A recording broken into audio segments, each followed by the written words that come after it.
muchas gracias por haber aceptado esta nueva invitación para analizar ahora pues lo que sucedió en el debate, qué es lo que se dijo, qué es lo que no se dijo.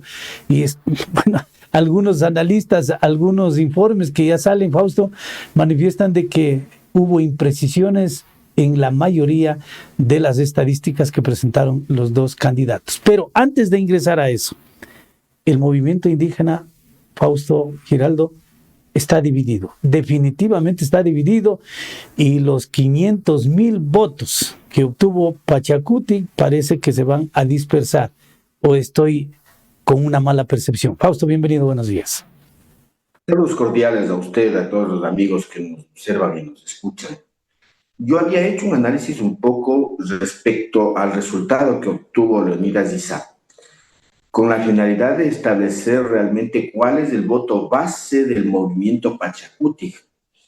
Y consideré la información que arrojó las elecciones del 2023 en las que Pachacuti no tuvo candidato presidencial y por tanto, digamos que la gente que votó en el 2023 por Pachacuti era la gente adherente, la gente simpatizante, la gente que seguía a este movimiento. Y eso me dio como resultado que son alrededor de casi 400,000 electores que tiene Pachacuti a nivel nacional, no los 500 y pico que se tienen, ¿no es cierto? El excedente sería, digamos, lo que arrastra el propio candidato por sus características personales. Entonces, cuando usted hace este análisis, separa el voto base, digamos, o el voto duro, que se lo conoce, usted puede direccionar o dimensionar hacia dónde estaría dirigida la votación en esta segunda vuelta.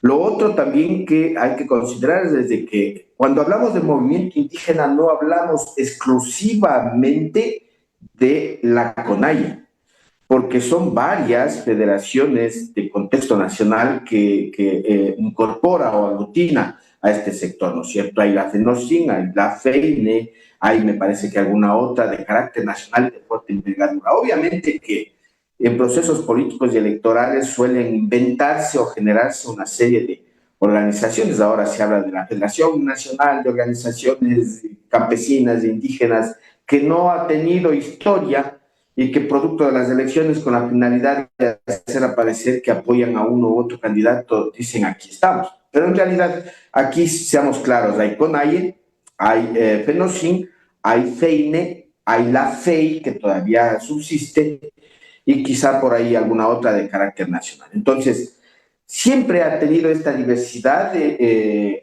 agrupamiento o asociación y que obviamente uno de los criterios que ha tenido el propio Pachacuti y a veces incluso la propia CONAIE, que pese a que lo que les une es la identidad étnica y cultural y sus necesidades, tiene que ver con lo que se ha denominado la unidad en la diversidad. ¿Qué significa?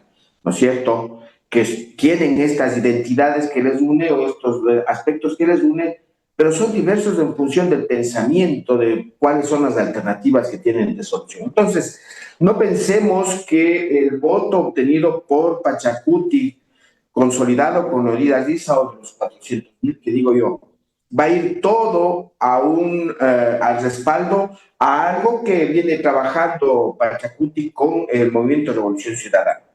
En un análisis un poco estableciendo la direccionalidad y el criterio, el pensamiento que tienen los electores de Leonidas Issa, yo al menos decía de que más o menos un 60% de los electores de Leonidas Issa podría ir a la Revolución Ciudadana. Un 30%, es decir, para completar el 90%, podría ir al voto nulo, porque no les agrada ni el uno ni el otro candidato.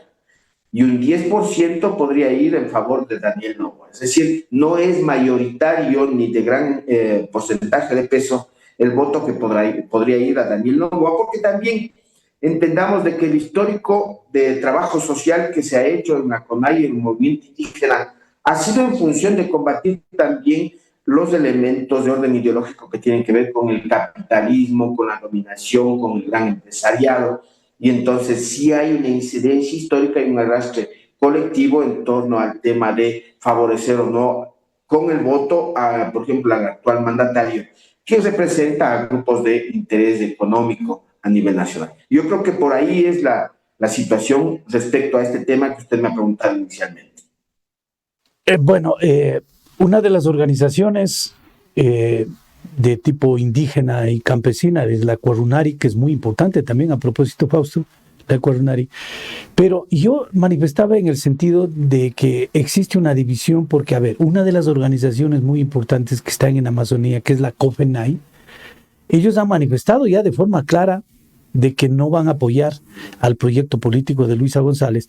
Y otra, la Comich, que es parte de la provincia de Chimborazo, lo ha manifestado también. Incluso Fernando Guamá ha sido expulsado justamente de una asamblea que realizó la CONAI con el Movimiento Plurinacional Pachacuti. Entonces, a eso me refería esta división, y usted lo ha aclarado muy bien, de que lastimosamente pues ese voto no va a ser ni para uno ni para el otro, de pronto puede hacer el nulo que, no sé, pues será perjudicial o no para la democracia del país, Fausto. Sí, hay que tomar en cuenta de que la CONAI es de la estructura nacional, ¿no es cierto? La Ecuarunari es la regional sierra de la CONAIE y la CONFENIAIE es la regional sierra de la regional de la Amazonía. Lo propio tienen su regional de la costa. Y el movimiento indígena de Chimborazo pertenece a la Ecuarunari, es decir, son los niveles de organización, ¿no es cierto?, de la CONAIE. Entonces, por eso es que digo, dentro de la CONAIE hay una diversidad de criterios y dentro de la CONAIE posiblemente del movimiento indígena, que de plano la CONAIE no es un partido político, ¿no es cierto? La CONAIE es una organización social que tiene su brazo político, que es Pachacutic, al que no todos los integrantes de la CONAIE son adherentes, obviamente por esa diversidad de corrientes y pensamientos. Ahora, como señalo, no podemos decir de que porque el presidente de la CONAIE o los dirigentes de Pachacuti apoyan a la Revolución Ciudadana y a todos van a ir a apoyar a la Revolución Ciudadana y a votar. No, yo digo y establezco un poco porcentualmente cómo podría funcionar la conducta de los electores de la CONAIE y Pachacuti, en el sentido de que por lo menos más de la mitad sí podría ir a la Revolución Ciudadana. El 30% de la votación general sí podría ir al voto nulo y el 10% a Daniel Noboa. Lo propio podríamos decir, como usted señala, ¿no es cierto? El movimiento indígena de Cotacachi, no el movimiento indígena, sino el presidente del movimiento indígena ha manifestado de que hay una decisión de respaldar a Daniel Noboa y no a Luisa González. Podríamos decir de que los electores del Chimborazo podrían votar divididamente, ¿no es cierto?, el movimiento indígena en un porcentaje a favor del uno o del otro candidato. Y lo de la Amazonía es igual. Ahora, hay que considerar también de que ya en el análisis del distributivo electoral a nivel nacional, las provincias tienen peso, ¿no es cierto?, y sobre todo los electores. Fíjese usted que el movimiento indígena tiene gran peso en Imbabura, tiene peso importante en Cotopaxi, en Chimborazo, en algo en Tungurahua, tiene en Morona Santiago, en Zamora, en Pastaza, ¿sí? Principalmente en la Amazonía, pero el número de votantes en la Amazonía no es pues un número de gran envergadura para decir que tendrían un efecto de incidir definitivamente en la elección presidencial. Es importante, no menospreciable, pero no significa que tenga mayor peso en el contexto nacional. Lo que hay que establecer es de que Daniel Noboa también, como resultado de la primera vuelta, ganó en las provincias de la Sierra, y entonces no habría mayor variación, digamos, en ese sentido, y por tanto habría que establecer más bien un análisis correlacional en cuál es la incidencia de esta decisión que tiene Pachacuti en el segmento extra, ¿no es cierto? Porque recordemos de que la disputa de votos, ¿no es cierto?, que tienen del residual de los candidatos que no pasaron a la segunda vuelta son alrededor de 1.600.000 votantes. Y entonces, ¿cuál es la incidencia que tiene esta decisión de Pachacuti y CONAIE en esos 1.600.000 votantes que serían los electores en disputa entre Noboa y Luisa González? Y yo he hecho un análisis también en torno al tema de cuál es la conducta del comportamiento que ha tenido el voto blanco, el voto nulo y el voto y el ausentismo. Y fíjese usted lo que pasa. Resulta que en las elecciones 2017, 2021, 2023 y la primera del 2025, el voto blanco en primera vuelta es 1 y el voto nulo en segunda vuelta se reduce. Pero cuando hace un análisis comparativo con el voto nulo, el voto blanco con el voto nulo, resulta que el voto nulo en 2017, 2021, 2023 y 2025, en primera vuelta es 1 y en segunda vuelta aumenta. Es decir, el voto blanco se complementa o se contrarresta con el aumento del voto nulo. Y no hay entonces la posibilidad de decir los candidatos tienen que llegar a ese segmento de la población que ya tiene de una u otra forma decidido de que ninguno de los dos candidatos vale.